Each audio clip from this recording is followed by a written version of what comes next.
EURAXESS Smart Talks for Talents, your personal guide to research careers, innovation, and entrepreneurship. Hi, I'm Daria, a senior expert of the EURAXESS National Contact Point in Latvia. And I'm Jovan, a teaching and research assistant from Serbia, and you're listening to EURAXESS Smart Talks. EURAXESS is a unique pan-European initiative of the European Research Area, providing information and assistance services to researchers regardless of their career stage. Backed by the European Commission in 43 European countries, it supports research mobility and career development while enhancing scientific collaboration between Europe and the world. The title of today's episode is Tips and Perspectives on the Gender Gap in Academia. This is the second part of a two-part episode. If you missed part 1, it is waiting for you on the EURAXESS portal and on your podcast application. According to European Commission President Ursula von der Leyen, too many of us have been told that we have to choose between being a mother and having a career. As a mother of 7 and as President of the Commission, I beg to differ. I know the obstacles that women face, so we must strive to create the right conditions for all women to enjoy equal access to the job markets and to raise their children. What is the current situation in the academic world? In part 1 of this episode, we heard tips and insights from fascinating interviews with Ms. Oriana Bertucci, a career expert, and Dr. Giovanna Debernardi, who obtained a Ph.D. in international private law in parallel to certification as a judge. Let us talk smart and continue to explore this topic together. The ERC grant is one of the most prestigious grants for researchers in the European research area. We are proud to host Professor Tali Mass from Israel, a 2020 recipient of this grant for her pioneering work. Professor Mass received her PhD from the Hebrew University of Jerusalem, focusing on coral physiology. She then did a postdoctoral fellowship on coral biomineralization at Rutgers University, USA. In 2014, she started her own laboratory at the University of Haifa, where she continues studying the basic mechanisms responsible for calcium carbonate precipitation in calcifying organisms, specifically corals. Professor Mass, thank you for your time. It's a privilege to be talking to you today. Please tell us a little about your career choices, why you chose this particular career, and a little about your career path to being awarded the ERC, the European Research Council grant. Good morning, and thank you for inviting me to join this conversation. I think I started to be interested in corals when I first dived and put my head underwater and saw this amazing structure underwater. The color, the beauty, all the environment, the fish and everything was amazing. And I was wondering how these creatures actually build this amazing structure. And when I started studying and went into undergrad and then graduate studies, I started to understand that these creatures actually starts with a tiny little polyp that is maybe 1 centimeter in diameter. And this little creature builds this amazing structure of the reefs that we can see even from space. However, these organisms and these creatures are very sensitive, and the prediction is that those organisms will suffer from increased environmental or human effect, the CO2 and global warming, which will affect both temperature and the acidification or acidity of the sea. And because those creatures build rocks, it's basically a type of a limestone, it's calcium carbonate. The prediction is that they will be seriously affected by these scenarios. And that led me to the question and also to this ERC grant, try to understand how those creatures actually builds this mineral, because there was a bit of a big knowledge gap of how this organism actually created. They build these rocks from this tiny organism that sits in one place and build a rock. And without having this knowledge, we will not be able to understand or to predict the effect of climate change scenario and extreme environment on those creatures. And that's what led me to write this proposal, the ERC proposal, trying to evaluate and to understand how those creatures actually start this mineral production, this massive mineral production. And with that, we continue to more and more to explore how this basic mechanism is affected by extreme environments condition. Usually when we are talking about the ERC grantees, For those who just started to explore this possibility, tell us, please. Usually, people are very concerned. They think that they have to do their work as usual, and then in addition to this work they need to produce this proposal for the grant. How you coped, how you found, I don't know, time, your possibilities to write this, to produce, to develop this proposal for this grant. You're correct, because this is very time consuming. Those grants, the ERC grants to write, was very challenging, and also to present, as you said, it was very challenging and time consuming. My advice is to start as early as possible. I usually try to start way before the deadline, so I will not be very stressed, and just keep it as part of the routine work. So if I can have a day deducted for writing, while the other days I can teach and be with my students. And I took very long time in advance to start and develop the grant. And also when I prepared myself for the presentation of the grant, it was a long process, which was I admit it took a lot of my time, both from the lab and from my student. But I managed to at least to keep part of the time with them and concentrate in the grant writing and presenting it.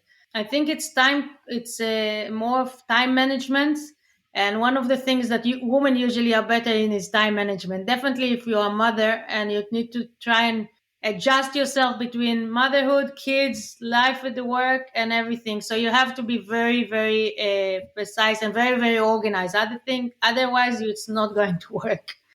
Very effective in every your minute, yes. And when mentioning women in academia, have you experienced any gender bias as a woman researcher during your career? I have to admit that I didn't, because I believe that I could do everything the same as everyone else, and I ignore anything that stands in my way. So I didn't feel anything.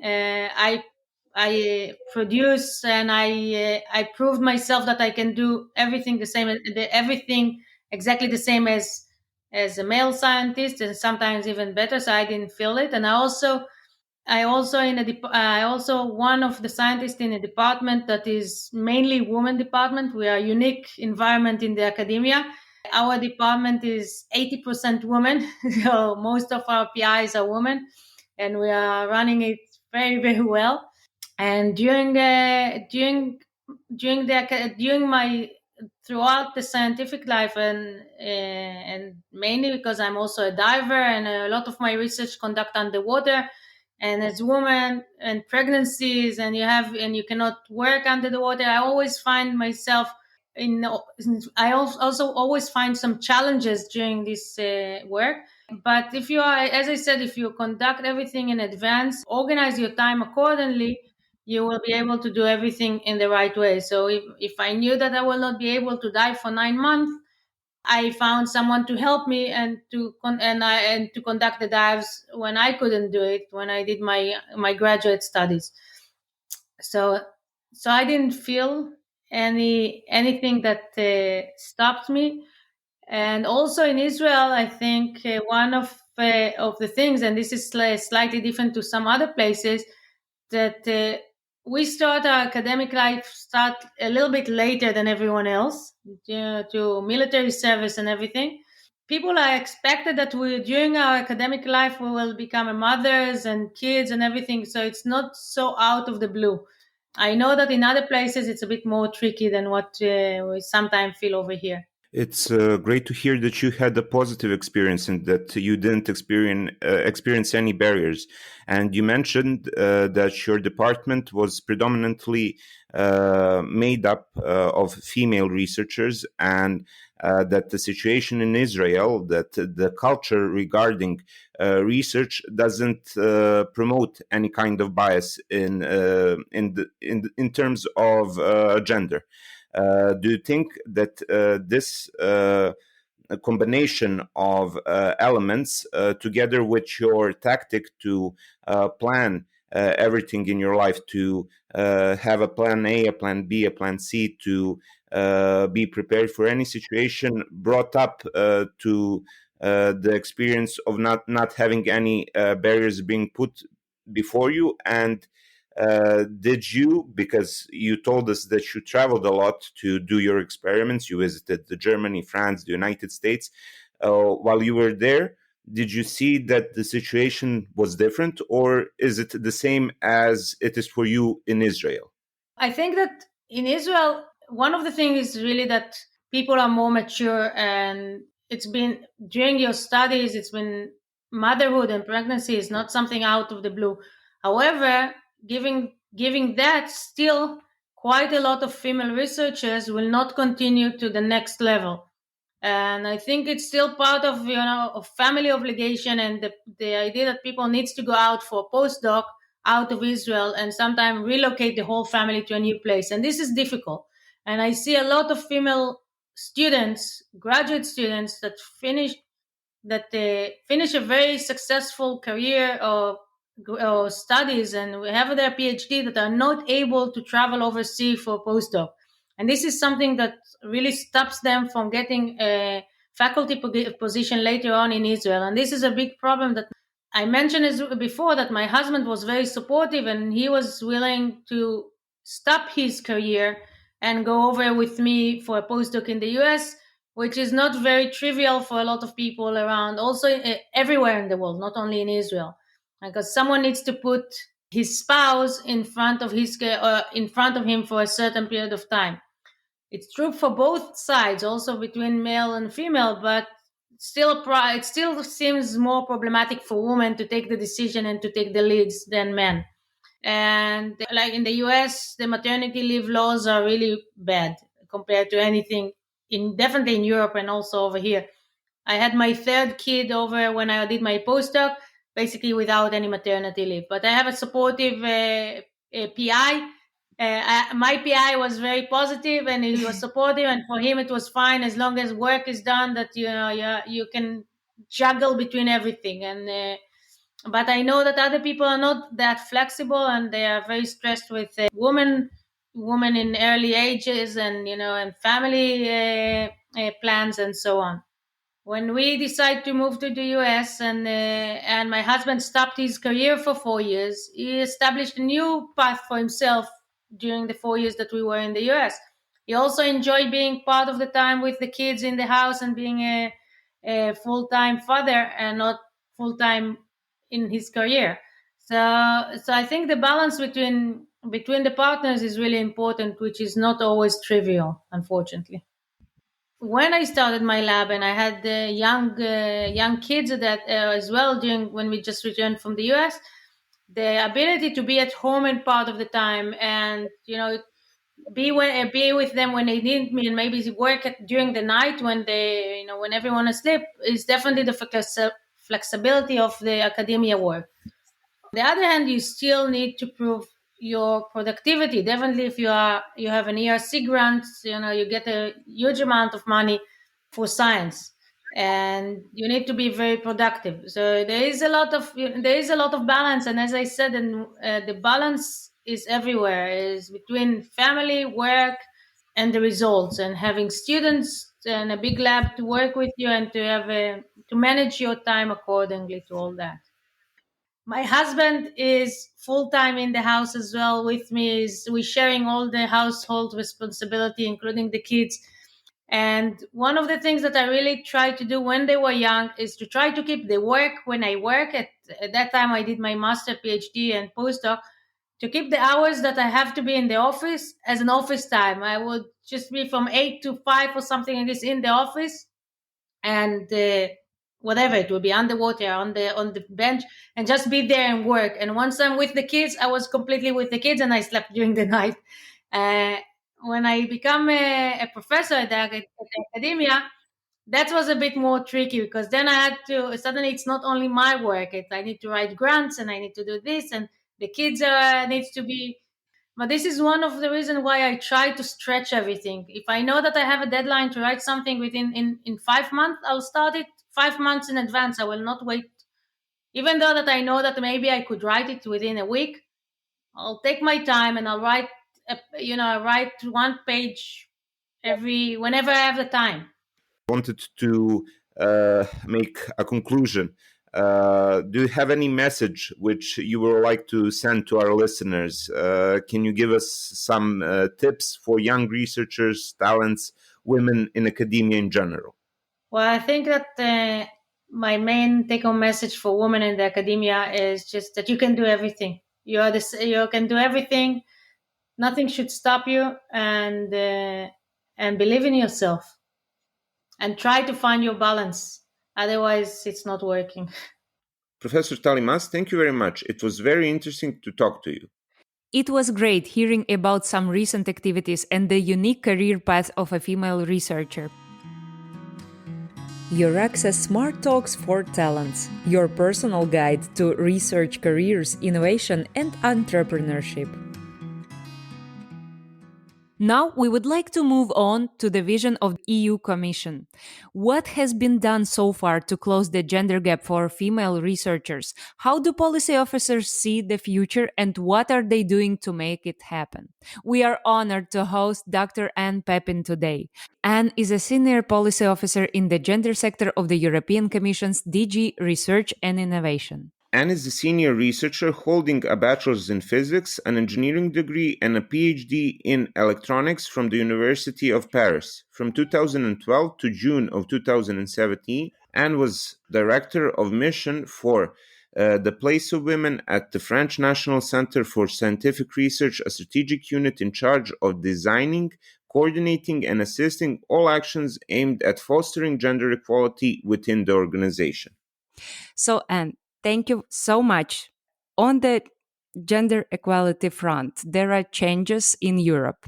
Effective this year, all higher education and research organizations will be required to have a gender equality plan in place to receive research funding from the European Commission. So, why is gender equality so important? Well, thanks a lot for inviting me. And first of all, gender equality is important everywhere throughout society, and this is enshrined in the European treaties as a core value, which should be translated, mainstreamed into all EU activities.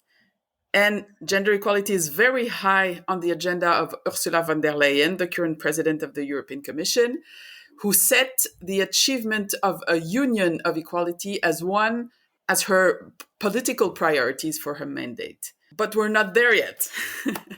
And particularly in the field of research and innovation, and as our She Figures publication tells us. And indeed, you gave some key numbers, and I can add that if you look at full professors, 26% women only, and if it's in engineering and technology, it's only 18%. So gender equality is important as a matter of fairness, equal opportunities, equal treatment in careers, in access to leadership and decision making, and because we need all talents on board, and particularly in science, technology, engineering, and mathematics, so the STEM fields. And this is also important because women and more diverse team bring unique perspectives to research and scientific conversation, and this adds to the collective intelligence of a research team, and this enhances creativity and excellence. And also importantly, scientific research is more accurate, more reproducible, and therefore of better quality when you consider sex and gender as potential variables. So really, when the integration of what we call the gender dimension into the design and the contents of research and innovation is taken into account. And this also brings more societal relevance to research and innovation. And really the goal here, and why it's important, it's to change the European research and innovation system to make working environments in higher education, research, innovation across Europe more gender equal, more inclusive, safer for everybody, and to improve research and innovation quality. It's a mandatory right now, and of course all the universities are interested to participate in this great project, Horizon Europe. So how you will see whether the university is really implementing it, how you will evaluate its implementation and development of this plan, of course. Maybe define what we are asking through the eligibility criterion in Horizon Europe. We have examples, and now we really wanted to change gear and request some basic building blocks of activities and structures that be in place to advance on gender equality. And for this, we have consulted widely for over a year, experts, some of our projects that had been funded for implementing gender equality plans. So we defined some key building blocks that everybody, there is a consensus on these being really fundamental parts that should be taken into account. So that's why we have 4 mandatory requirements that are more process related. The organization have to publish their gender equality plan on their website. They also have to disseminate it and make it known in the organization. It has to be endorsed by the highest level. And we know that top leadership commitment is key to the success of the implementation of these plans. You need to allocate resources, financial, human resources, maybe have a specific structure, have a team, hopefully gender balance, with representation through the different categories of staff, of students, if you're a teaching institution. And then that's why we recommend 5 thematic content related area that usually organizations have to address. And the first one is really the organizational culture, work-life balance issues. The other one is really looking at recruitment and career progression, and gender balance in decision making, still very much an issue. The inclusion of sex and gender analysis, so what we have called as an umbrella term, the integration of the gender dimension into research content and also teaching content, supporting the implementation of measures to address gender-based violence, including sexual harassment. So these last 2 are often less addressed by organization, but they are key to successful gender equality plans. Basically, these are some of the most pressing issues to be addressed.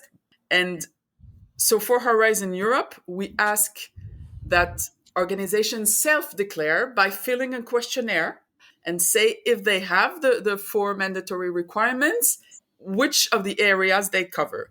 And if they do fill the 4 mandatory requirements, then they are compliant with the gender equality plan requirement. If they don't have it at the moment of the submission of their proposal they're a part of, this is okay. There is an effective tolerance until when the proposal they're in is selected and they're into the grant agreement preparation phase.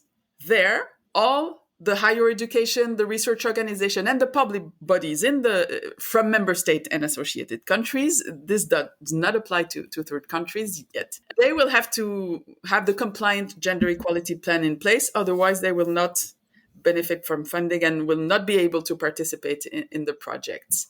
And we will do compliance checks in the duration of the program, and quite a significant number. But of course, it should not be only a tick box exercise. That's why we have provided guidance, we're providing trainings, and we have testimonies of the dynamics that are going on right now across Europe. Why are gender equality plans especially important for early career female researchers? We encourage institutions to consult all levels of staff and students and involve them in the teams that will be setting up the plans and implementing the gender equality plan. So this is really an opportunity for the early career researchers and women researchers in particular to have access to the data, to voice their concerns, and to be part of the process. There are also other things that can help, and EURAXESS is one.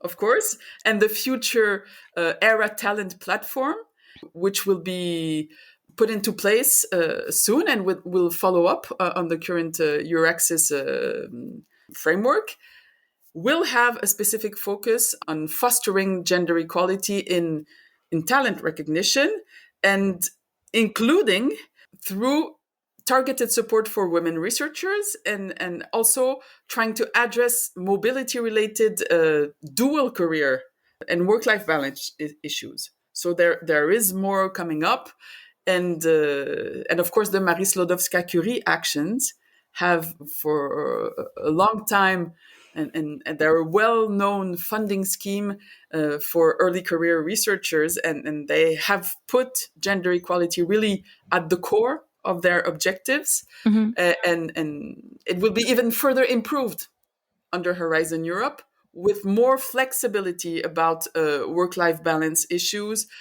family allowances that you can avail of even during your project, and even a more inclusive understanding of what families are, including Mhm. same-sex families. So there's really more support that is aimed at early career researchers. And I can even say that this year, the European Year of Youth, this is a specific focus, of course. That's great to know. Are there gaps in the presently adopted gender equality plans between what is stated on paper and what is being done in the field? It's a bit early to say that.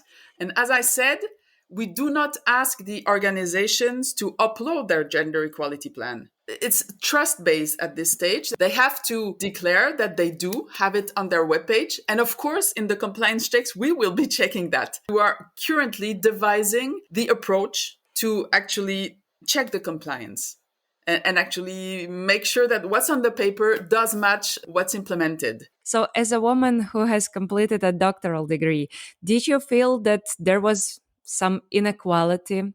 As a woman in physics, I was a minority. That was pretty clear early on. Yes, yes. Uh, but I did not suffer from explicit discrimination. And actually, I was quite supported on the reverse in my career by both women and men.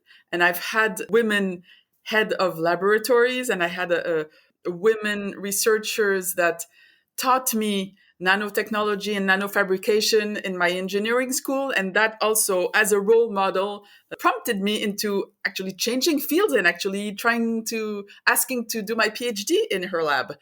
But as is also well known by sociologists and gender scholars, there is a cumulative effect of things. So it's some small differences in the appreciation of your work. Just being underrepresented also can have an influence on the dynamics. What also I think helped me, and it's also a common pattern among some women researchers. My dad is a physicist.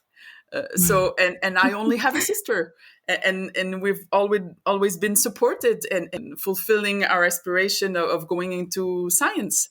That was never an issue, and actually my parents were quite feminists. And I Mhm. had an aunt who was a gender sociologist. So you can see that there was like a surrounding that was quite supportive. Okay, if not everyone, of course, are so lucky to have such a kind of family supportive, so otherwise they need this support from the university. Yes, indeed. From the university, but there are also associations. There are also women scientists platforms. And I'm thinking of the European Platform for Women Scientists, which initially was funded through the European Commission and has a life of its own, and it have a strong voice into putting forward women scientists. But there are also professional association at national level, and the networking can really help as well. There was a campaign, social media campaign, and there's a new one called She You Leads, where we have started featuring young women researchers, more particularly in the STEM fields. And this is something that is really close to our commissioner's heart. So Also, one of the key actions that we want to target in the framework of the new European research area that has been adopted recently.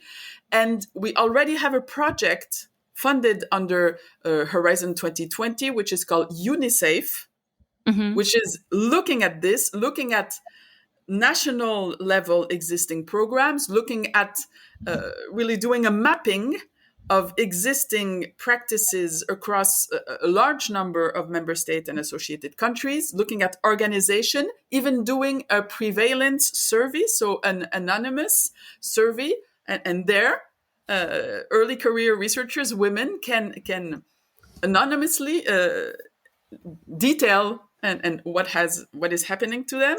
And the idea, of course, is to come up with recommendation and really change the system. So, coming back to policy, what would you consider EU's main achievements so far concerning gender equality? First of all, already setting gender equality and gender mainstreaming in research as a priority for the previous European research area framework that was defined for a communication in 2012, and translating that into setting gender as a cross-cutting issue in Horizon 2020.